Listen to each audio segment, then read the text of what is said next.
Everyone, and welcome to Orbital Energy Group's first quarter 2021 conference call. At this time, participants are in a listen-only mode. A question-and-answer session will follow management's remarks. As a reminder, this conference is being recorded.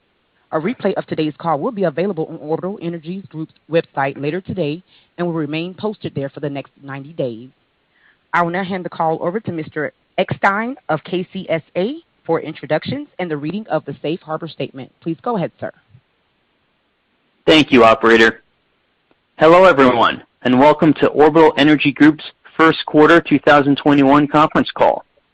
A copy of the company's earnings press release and accompanying PowerPoint presentation are available for download on the Events and Presentations page of the Investor Relations section of the Orbital Energy Group website. With us on today's call are Jim O'Neill, Vice Chairman and Chief Executive Officer, and Dan Ford, Chief Financial Officer. Today, we'll review the highlights and financial results for the first quarter, as well as recent developments. Following these formal remarks, we'll be prepared to answer your questions. I would also like to remind everyone that today's call will contain certain forward-looking statements made within the meaning of Section 27A of the Securities Act of 1933 as amended, and Section 21E of the Securities and Exchange Act of 1934 as amended. Such statements are subject to risks and uncertainties that could cause actual results to vary materially from those projected in forward-looking statements.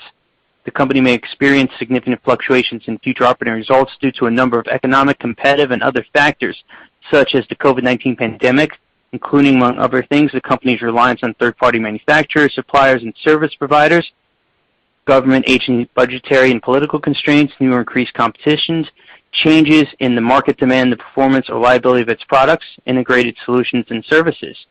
These factors and others could cause operating results to vary significantly from those in prior periods and to those projected in forward-looking statements. Additional information with respect to these and other factors which could materially affect the company and its operations are included in certain forms the company has filed with the Securities and Exchange Commission. These forward-looking statements are based on information available to Orbital Energy Group today, and the company assumes no obligation to update statements as circumstances change. Now, at this time, it is my pleasure to introduce Jim O'Neill, Vice Chairman and CEO of Orbital Energy. Jim, please go ahead. Thank you, Scott, and thank you, everyone, for joining us today on our first quarter 2021 earnings conference call. During the first quarter, we continued to execute on our transformational strategy to become an infrastructure service provider serving the electric power transmission and distribution, telecommunications, and renewable markets. Just subsequent to the end of the first quarter, we successfully completed our accretive platform acquisition of 100% of the capital stock of Gibson Technical Services, an Atlanta-based telecommunications company providing diversified telecommunications services nationally since 1990. During the first quarter, we launched a new subsidiary, Eclipse Foundation Group, a drill shaft foundation construction company that provides foundation services primarily to the electric transmission and substation markets. Also in the first quarter, Orbital Solar Services was named the Engineering, Procurement, and Construction, or EPC company of choice for the newly formed Black Sunrise Half-Century Fund, which over the next 3 years expects to build over 1 gigawatt of solar power with a beginning investment of $725 million. With this relationship, we have enhanced our presence in the renewable and alternative energy marketplace by securing a string of upcoming utility-scale projects along with planned follow-on developments for our solar division that should persist well into the next few years. Additionally, Orbital Power Services landed 2 additional multi-year master service agreements with investor-owned utilities. And finally, our Orbital Gas business has recently turned a corner as business activity is now returning to more normalized levels, moving past the effects of COVID-19 that it experienced most of last year. I will now provide more detail on Gibson Technical Services, or GTS, which is now a wholly owned subsidiary of OEG, and its results will be consolidated beginning with our second quarter results. This is our first strategic acquisition of 2021 and the first of several acquisitions we plan to execute upon this year. Since its founding in 1990, GTS has provided superior customer services, advanced technology solutions, and unparalleled quality to its customers in the telecommunication industry. GTS's customers include Cox Communications, Charter, Spectrum, Comcast Communications, Verizon, and other industry leaders. GTS's management team, including their CEO, Mike McCracken, Chief Operating Officer John Martin, and Chief Financial Officer Robert Moore, will remain with the company. I'm very pleased with this acquisition, and I believe it's an excellent platform for us to build out our telecommunications services group and to drive profitable revenue growth going forward. GTS is a recognized leader in telecommunications, including broadband and technical services, construction, distributed antenna systems, wireless capabilities, and more. With its comprehensive suite of service solutions, GTS is well positioned to serve customers in a rapidly growing marketplace. The telecommunications market has significant industry momentum, primarily driven by the rollout of 5G spectrum and the increasing bandwidth requirements in areas such as healthcare, entertainment, and other public venues. We expect this momentum will continue for years to come. According to a February 2021 article by the Boston Consulting Group, the economic impact of the 5G spectrum will be significant. By delivering faster speeds, lower latency, and higher reliability, 5G will spur activity across consumer, industrial, and public domains. For example, the 5G spectrum could revolutionize healthcare, transforming telemedicine and the remote monitoring of patients. Over time, the indirect benefits to the U.S. economy are estimated to contribute an additional $1 to $1.2 trillion to the nation's GDP. An estimated $400 to $500 billion will be spent to deploy 5G across the nation by the year 2030. In addition to giving us a foothold in this attractive sector, the GTS acquisition further diversifies OEG's service offerings and is another step towards our transformation into a full-service infrastructure platform company. In addition to its strategic benefits, this transaction adds immediate value to our shareholders. For the calendar year of 2020, GTS's audited results include gross revenues of approximately $40 million, gross profit of $6.8 million, and an unaudited adjusted EBITDA of $5.5 million. For calendar year 2021, GTS expects to generate revenues of approximately $50 million and EBITDA of approximately $8 million.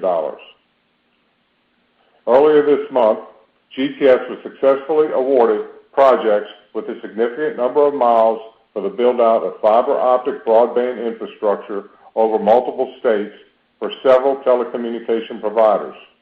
These projects will significantly increase OEG's backlog, with revenue expected to be recognized over the next 3 to 5 years. We are very pleased with this development and look forward to sharing similarly positive news with you in the future as we continue to execute on our acquisition strategy. In the first quarter, we also launched a new subsidiary, Eclipse Foundation Group.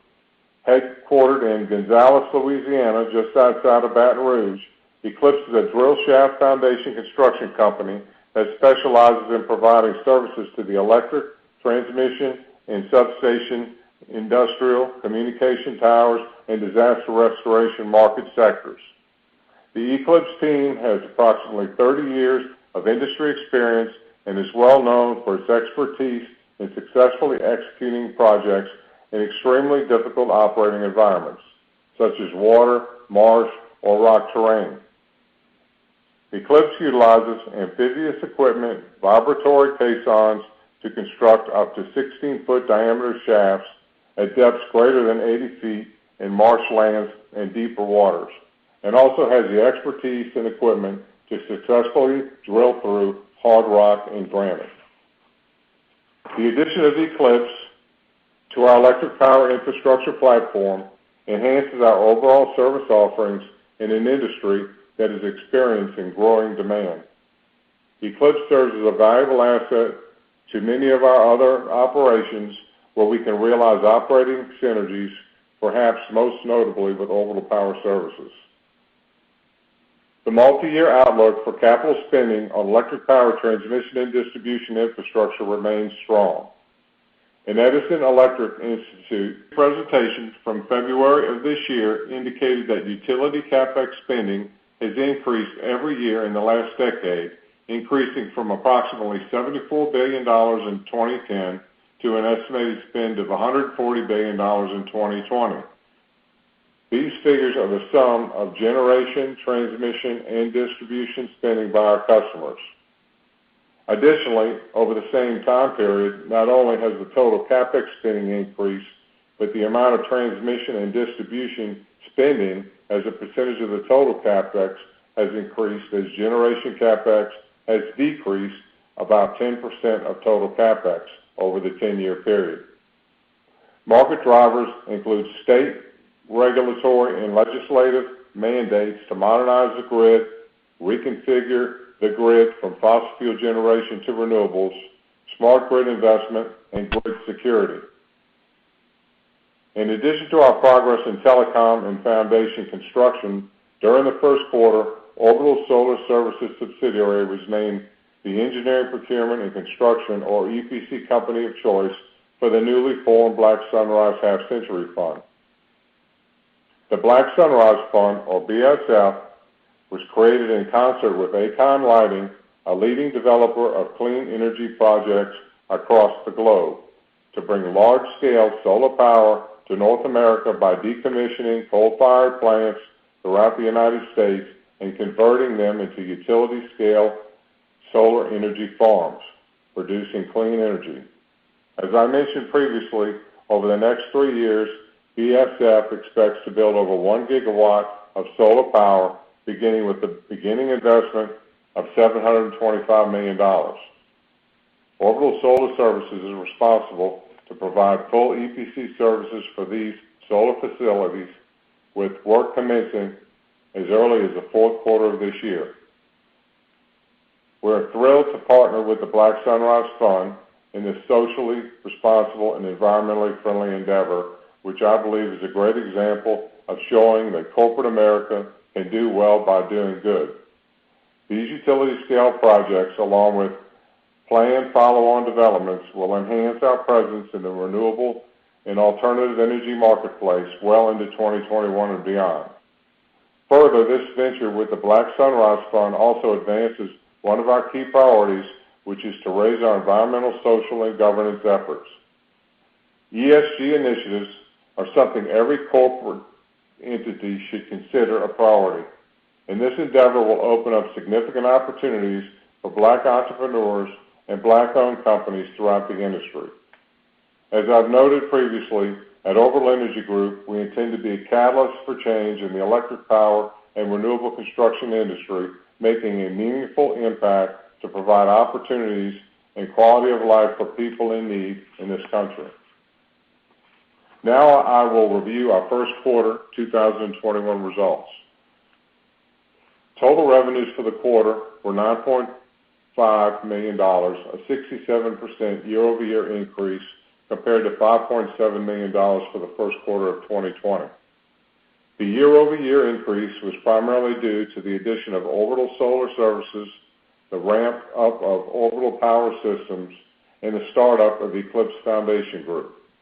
This was partially offset by lower integration revenues in the Orbital Gas Systems operation. The net loss for the quarter was $18 million compared to a net loss of $7.4 million for the comparative period last year.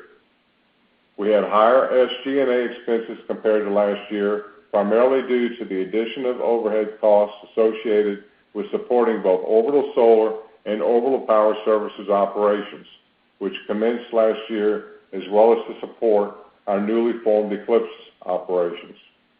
We continue to see increasing opportunities here, but in the short term expect to incur costs of our growing fleet and related personnel. We expect these short-term costs will be mitigated once these operations gain traction with additional customers, which we expect will happen throughout the course of the year. We also incurred equity compensation-related charges and other compensation expenses during the first quarter, along with M&A costs as we continue to pursue acquisitions. At March 31st, 2021, OEG's total consolidated backlog was $62.1 million, a sequential increase of $21.7 million, or approximately 150% from the fourth quarter of last year, as well as a significant increase year over year, as backlog at the end of the first quarter of 2020 was $9.5 million. More notably, second quarter backlog should increase substantially compared to the first quarter due to the GTS acquisition, plus the addition of broadband build-out project awards that I mentioned earlier. Also during the second quarter, Orbital Power Services added 2 additional multi-year master service contracts with investor-owned utilities. More notably, almost all of this backlog is recurring, predictable revenues, which somewhat offsets the cyclicality and uncertainty of the large project solar work we are pursuing. Now let's review our outlook for the business segments going forward. As I noted earlier, we continue to see an improving operating environment and financial performance in Orbital Gas Systems in both North America and in the UK. At Orbital Gas Systems in Houston, the year started off as anticipated with strong backlog, which is further increased during the first quarter. However, during the first quarter, the production floor was slow as we completed the required engineering for several control buildings and 1 biomethane skid, with backlog production scheduled throughout 2021 based on customer schedule requirements. Mid-year through the fourth quarter, we expect to be heavy into the production cycle and may need to bring in subcontractors to assist with the workload. We expect momentum to continue throughout the year as we are in discussions with several customers to build gas measurement and sampling skids and analyzer cabinets. We are also experiencing an uptick in our service revenues, which are approaching activity back to pre-COVID levels. As you may recall, our North American business was the most impacted compared to our other service offerings by COVID in the 2020 oil price drop. Also in the first quarter of 2021, Orbital Energy Services acquired full ownership of the VE Technology patent portfolio. We have also expanded our integration and technology applications into the renewable markets and received our first biogas to grid system entry order this year. We continue to focus on winning the integration and analytical packages and also providing maintenance services for these systems in the biogas markets. In our Orbital Gas UK operations, we continue to see a stronger resurgence in activity as the impact of COVID-19 was not as severe as here in North America. As I noted on our last call, our UK operations have been cash flow positive since the third quarter of last year, and cash flows should remain favorable throughout at least the first half of this year. This is primarily due to our continued focus on expanding into developing markets outside of our traditional core gas network business. Already in the second quarter, our UK operations have been notified of a significant contract award from the Irish gas networks and have been qualified as a supplier to perform services for the UK transmission operator's Rio 2 project, which is a 5-year contract to upgrade the gas network. This project will guarantee a minimum volume of work over the contract period, and first orders are anticipated in the second half of this year.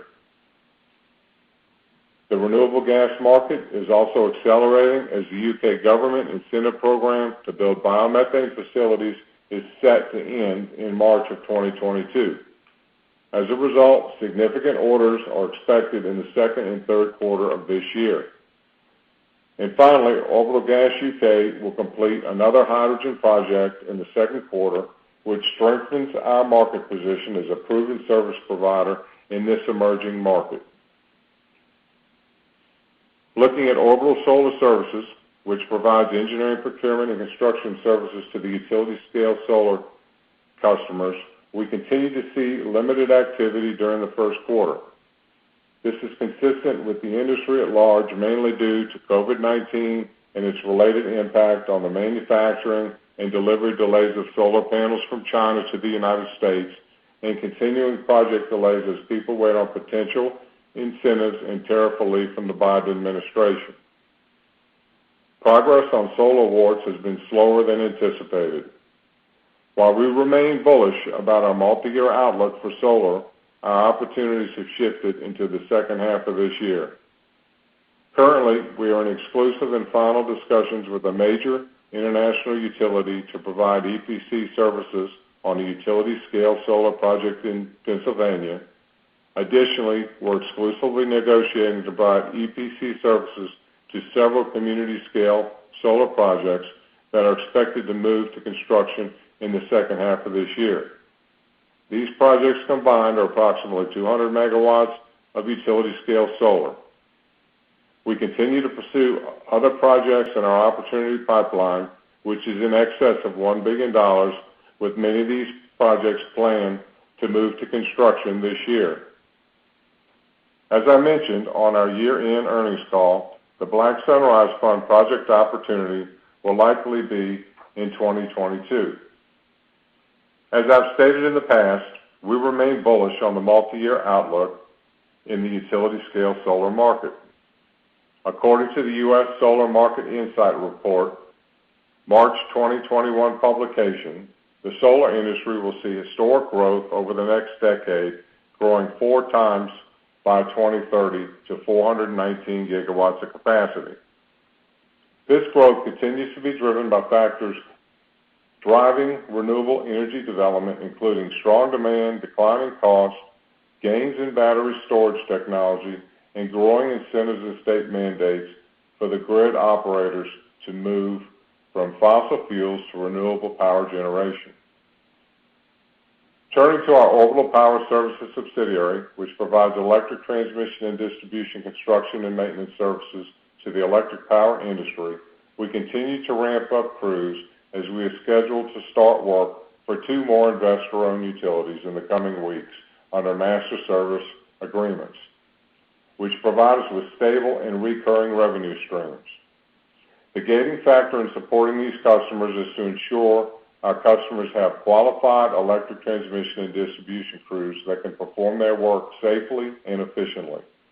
As a result, we onboard our crews well before they are placed on the customer system to evaluate the technical competency and experience level of the new employees, including providing appropriate technical and safety training, which resulted in additional costs during the first quarter. Also, we had several lump sum projects which were impacted by weather issues that generated losses for the quarter. These projects are now completed, and the vast majority of our electric distribution activity is now under unit price contracts. Since its inception early last year, Orbital Power revenues continue to increase as we expand geographically and secure new customers, as well as increase crews for existing customers. Related to this, our newly formed Eclipse Foundation Group has continued to see strong demand since we launched it in January. During the first quarter, Eclipse successfully completed its first project, finishing the quarter with backlog of approximately $200,000, which as of today has increased to more than $1 million, as Eclipse continues to build momentum in the marketplace. In addition, we are currently reviewing several $1 million in 2021 related opportunities. As I mentioned earlier, Eclipse is complementary to our other service lines, especially Orbital Power, as foundation work is often a part of building electric transmission or substation facilities. With Eclipse, we can now offer our T&D customers a complete solution package. In conclusion, I want to reiterate that Orbital Energy Group is a forward-looking story with considerable prospects for both organic growth and growth through strategic targeted acquisitions. Our orbital gas business continues to rebound in 2021, both in North America and in the UK. In addition, orbital power continues to gain traction in the industry as we continue to speak with several electric power transmission and distribution construction companies that already have multiple MSAs with blue-chip customers. Further, Orbital Solar Services, while experiencing little activity in the first half of this year, is under exclusive negotiations on several projects and is pursuing additional opportunities from a robust project pipeline. In addition, we expect meaningful revenues from our partnership with the Black Sunrise Fund to begin next year. Adding to this organic growth, we continue to pursue our acquisition strategy, targeting attractive companies in the electric power and telecommunication industries that primarily provide steady, dependable, recurring revenue streams. The Gibson Technical Services acquisition and subsequent contract award is an example of the potential that established companies with a clear strategy for growth can bring to OEG's long-term success. With these dual paths, we are well positioned on the path to achieve profitable growth on a run rate basis during the second half of this year as we continue our transformation to a diversified infrastructure services company. This concludes my opening remarks, and now we'll pass the call on to Dan, who will review our financial results. Dan? Thank you, Jim, and good morning, everyone. Today I'll review our first quarter 2021 GAAP financial results. I'd like to remind everyone that I will focus my remarks today on the company's continuing operations. Also, please note that with the acquisition of Reach Construction Group in April 2020, now operating as Orbital Solar Services, the company revised its segment structure. The Electric Power and Solar Infrastructure segment was formed during Q2 2020 and includes Orbital Solar Services, Orbital Power Services, and now Eclipse Foundation Group. Previously, Orbital Power Services, which commenced operations in the first quarter of 2020, was included as part of the former Energy segment. The former Energy segment was renamed as the Integrated Energy Infrastructure Solutions and Services segment and includes Orbital Gas Systems Limited in the UK and Orbital Gas Systems North America. We reported total revenues of $9.5 million for the first quarter of 2021 compared to $5.7 million for the first quarter of 2020, an increase of 67%. The year-over-year increase reflects the continued ramp-up of Orbital Power Services and the startup of Eclipse Foundation Group in the Electric Power and Solar Infrastructure Services segment. The increase was partially offset by lower revenues during the quarter from our Orbital Gas Systems operations. The UK market continued to face headwinds related to COVID-19, Brexit, and the impact of the political environment on investment within the sector, while the US markets also continue to face headwinds surrounding COVID-19 and associated project delays. Gross loss was $1.3 million for the first quarter of 2021 compared to gross profit of $0.6 million for the first quarter of 2020. The decrease was attributable to ramp-up costs at Orbital Power Services, weather-related impacts to project schedules, and startup costs related to the launch of Eclipse Foundation Group, and lower margin projects during the period for Orbital Solar Services. We expect margins to improve substantially during 2021 as Orbital Telecom Services starts to contribute, Orbital Power Services gains greater operating efficiencies and expands its crew counts with new customers, and as Orbital Solar Services begins work on significant solar projects. During the balance of 2021, we forecast improved margin and increased revenue as companies throughout our industries continue to learn to cope with the post-COVID-19 environment. Increased sales of higher margin products, a better mix of integration projects, increased service revenues throughout our energy-focused operations and solar projects for Orbital Solar are all expected to drive the continued improvement to the company's profitability, as well as the GTS acquisition, which we believe will be accretive. For the first quarter of 2021, selling general administrative costs was $14.5 million compared to $7.2 million in the prior year period. The increase in SG&A for the quarter was due to increased costs related to Orbital Power Services and Orbital Solar, along with startup costs at Eclipse Foundation Group, and $2.6 million of employee and director-related stock-based compensation vesting expense. Also contributing to the increase were increased corporate costs in the other segment due to an increase in the mark-to-market adjustment to the executive cash-based stock appreciation rights and employee performance bonuses. Orbital Solar Systems was acquired in Q2 2020, so the addition of SG&A for Orbital Solar Services, including amortization expense related to acquisition intangibles, are increased compared to the first 3 months of 2020, which was prior to Orbital Solar Services acquisition. The company also continued to incur professional fees related to mergers and acquisitions as the company pursues growth both organically and through acquisitions, as demonstrated by the April acquisition of Gibson Technical Services. These increases were partially offset by decreased SG&A costs in the Integrated Energy Infrastructure Solutions and Services segment due to cost-saving measures. The company's operating loss was $17.3 million for the first quarter of 2021, compared to $7.1 million in the prior year comparative period, due to the items previously mentioned. As Jim noted, net loss for the quarter was $18 million, compared to a net loss of $7.4 million for the first quarter of 2020. We do expect to see overall improvement in revenues, gross margins, and net results as 2021 progresses. We also expect an increase in Orbital Solar and Orbital Power Services activities during the second half of 2021. For Orbital Solar, the company expects the meaningful for the utility-scale solar market to drive significant backlog and revenue growth during the second half.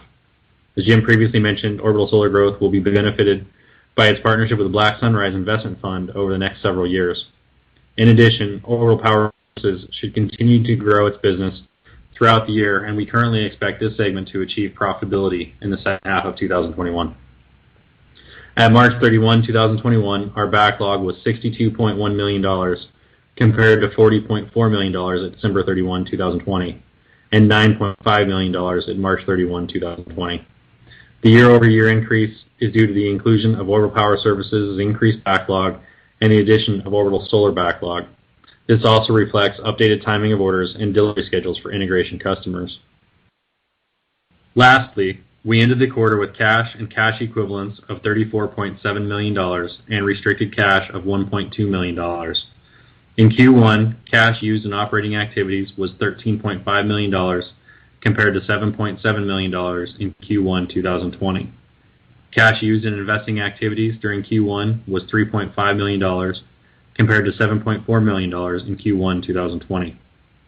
Increased uses of cash during the first quarter were primarily for M&A activity related to our GTS acquisition, ramp-up costs at Orbital Power Services, startup costs for Eclipse Foundation Group, and cash used by Orbital Solar Services operations, along with ongoing working capital requirements. While the company saw an initial cost increase from Orbital Power Services and Eclipse Foundation Group, we expect these groups to become cash flow positive from operations as the business environment normalizes and the company continues to increase revenue-generating service crews deployed.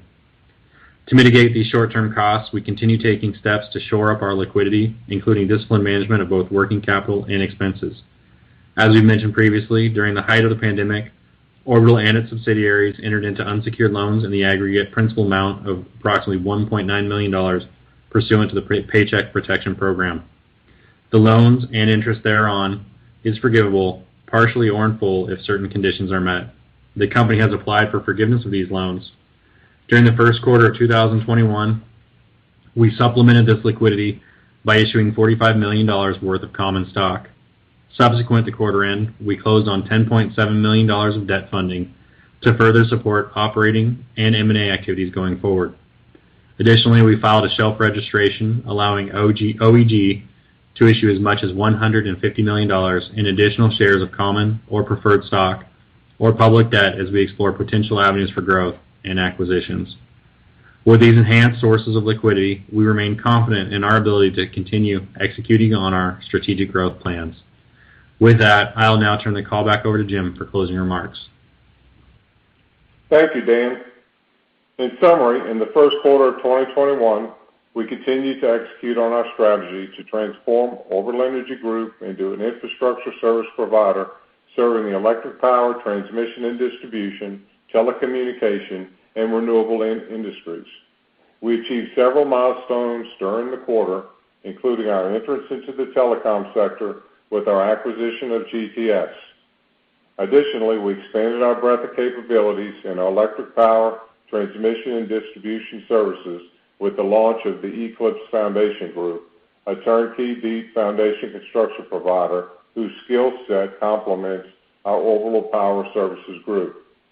At the same time, we continued our initiatives to organically grow our existing operations through activities such as our strategic partnership with the Black Sunrise Fund and Orbital Power Services' continued expansion with existing as well as with new customers. Looking ahead, we remain confident that our actions have laid the groundwork for Orbital Energy Group's long-term growth strategy. As we continue to build a diversified infrastructure services platform, both organically and through strategic acquisitions, we will expand both our top and bottom line growth while building value for all of our shareholders. That concludes our prepared remarks. Now I would like to open up the call for questions. Operator, please go ahead. As a reminder, to ask a question, you will need to press star 1 on your telephone. To withdraw your question, press the pound key. Please stand by while we compile the Q&A roster. Our first question comes from the line of Eric Stein from Craig-Hallum. Your line is now open. Yeah, good morning. It's Aaron Spahal on for Eric. Thanks for taking the questions. Good morning.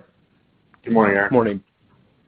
Maybe first on the Orbital UK business, can you just kind of talk about your expectations there over the next year, areas of optimism, and just how that pipeline is maybe shaping up versus the last few quarters? I know you talked about significant award in Ireland and kind of opportunities in RNG and hydrogen. Can you just expand on that a little bit?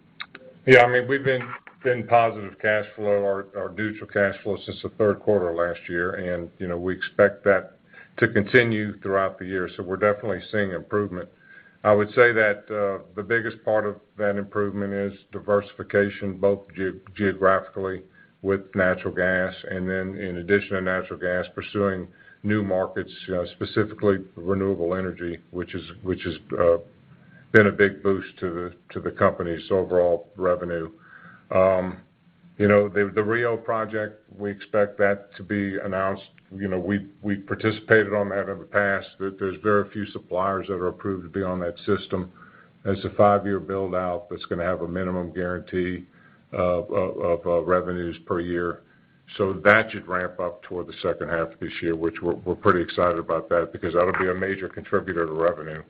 And then, we picked up this Irish gas network project, which is to maintain the gas measurement systems on that network, which is a nice lift for the company as well. So we're seeing some nice increases, nice momentum in that marketplace post-COVID for sure.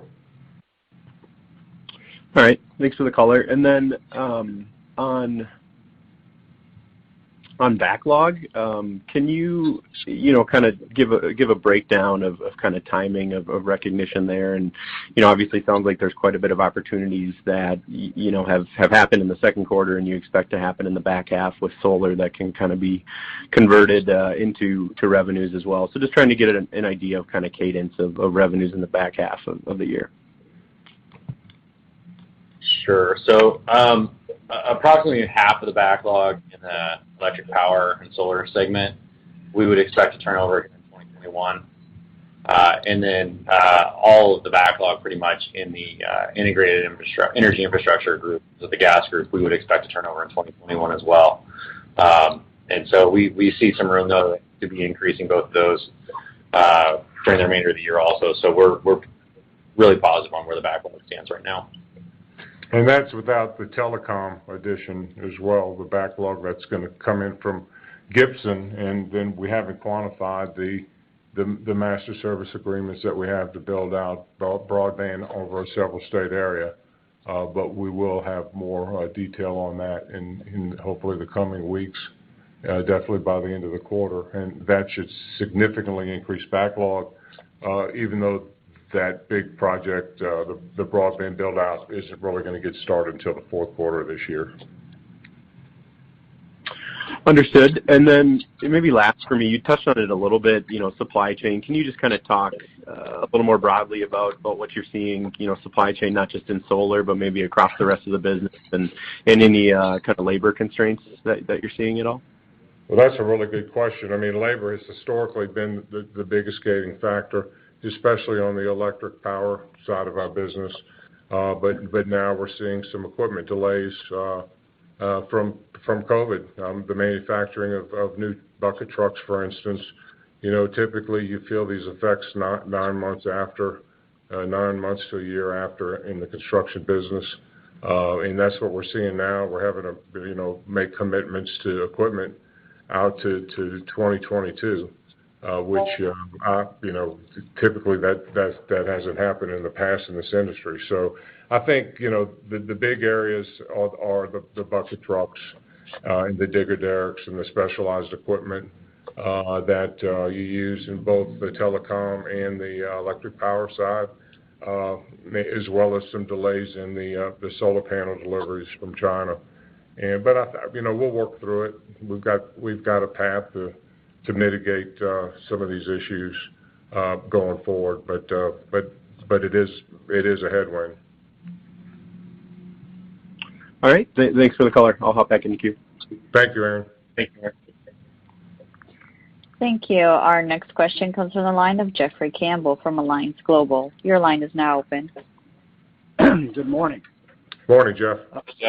Jim, you noted that the SG&A jumped quite a bit on the startup of Orbital's organic T&D businesses. I just wondered, does this ramp up suggest the businesses are growing at the rate that you expected? Are they ahead or behind schedule?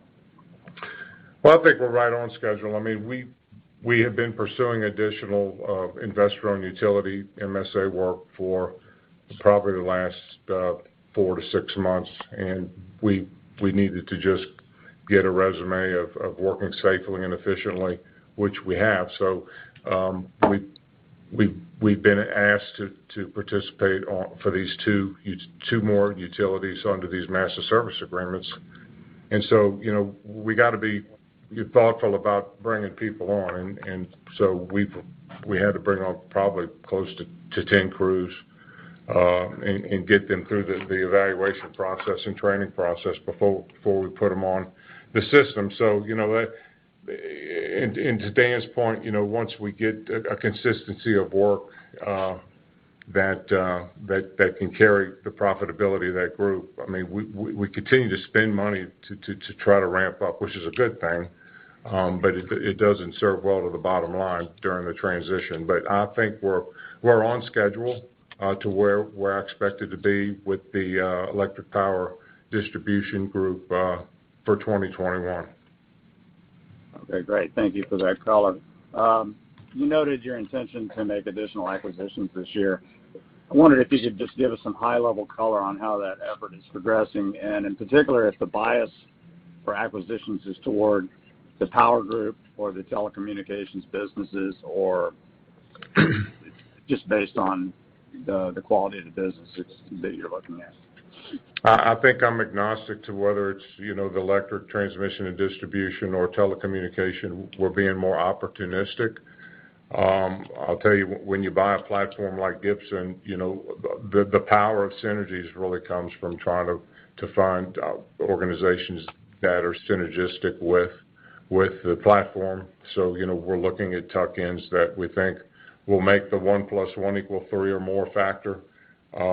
But the major focus for us on acquisitions is recurring revenue under multi-service agreements, which you'll get from both the telecommunications and from the electric power T&D group. So I think there's no preference, like I said, on which way we go, whether we go to electric power or telecom. It's we're pursuing companies in both sectors, and we'll be opportunistic and execute on the ones we think will add the greatest value in the short and long term. Okay, thank you. And for my last one, I'll just ask a little bit higher level question. You've noted that OEG has significant exposure to the T&D market. The Biden administration seems poised to support strategic growth in this area, but NIMBY forces remain an impediment, even when they're tied to renewable energy. I'd refer to the New England Clean Energy Connect project as an ongoing example. So high level, do you see the landscape for interstate T&D projects improving? And to what extent is OEG's power division exposed to this business as opposed to maintenance of existing infrastructure? Yeah, I mean, right now we're not as exposed to the bigger transmission projects that fall under the area that you mentioned. We're doing mostly the smaller distribution and smaller transmission projects, which are the day-to-day recurring maintenance. They call it maintenance, but it's really small capex projects that we're doing to replace aging conductor or poles or insulators, which is the majority of what we do. Okay, great. Thank you. Thank you. Thank you. Our next question comes from the line of Liam Burt from B. Riley. Your line is now open. Thank you. Good morning, Jim. Good morning, Dan. Good morning. Morning. Jim, can you give us some color on what has gone on the build-out on solar in terms of expectations changing from last time we spoke on the call to now and the deferral of some of those revenues? Well, it's a couple of things. I mean, one, I didn't want to be sitting here without us being on a contract, executing a contract right now, but it is what it is. I mean, there's a couple of factors. One is the project that we're negotiating has been delayed to some degree. I was hoping it would have started by now from the last call. And secondly, we did lose one opportunity that we were competitively bidding against one other person. So, look, I'm still optimistic about it. The lumpiness of this business can be frustrating to both me and investors. But, I could see a path to where we're going to make significant revenues in this group. But this is a cyclical business, and, that's one reason why we have a sense of urgency to diversify into recurring revenue streams to where it takes a little bit of the cyclicality out of our outlook. And that, I mean, it goes hand in hand with the acquisition of GT as well as the foundation, the starting of the foundation business. It broadens your portfolio. The telecom MSA agreement sounds pretty exciting. I know you have to be careful as to what you say, but could you give us a little more color on that? Yeah, I do need to be careful right now because, we're still working through what we can say with the customer because we just executed this just last week. But, I mean, it's a recurring revenue type project that's going to be a multi-year build. And, it's going to be consistent revenue stream, recurring revenue stream, which is what we expected. I mean, we'll be serving, the project management and doing a significant amount of construction ourselves and subcontracting some of the work as well. But it's building broadband fiber, so, throughout a multi-state area, which is to upgrade the fiber optic network for the 5G spectrum. And was this in the works when you made the acquisition, or is this something that you were able to bring in post-acquisition? It was something that I think the team was working on that we weren't really that focused on it until we won it. I mean, we knew that the GTS team was working on this opportunity, but we weren't counting on it. But we were hopeful, and we did find out post acquisition that we were awarded a significant piece of that contract of the project. Good. Thank you, Jim. Thank you, Liam. Thanks, Liam. Thank you. At this time, I am showing no further questions. I would like to turn the call back over to Mr. Jim O'Neil, Vice Chairman and CEO, for closing remarks. Okay, I would like to thank everyone again for joining us on today's call and for your continued interest in Orbital Energy Group.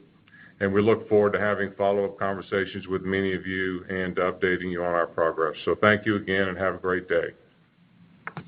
This concludes today's conference call. Thanks for participating. You may now disconnect.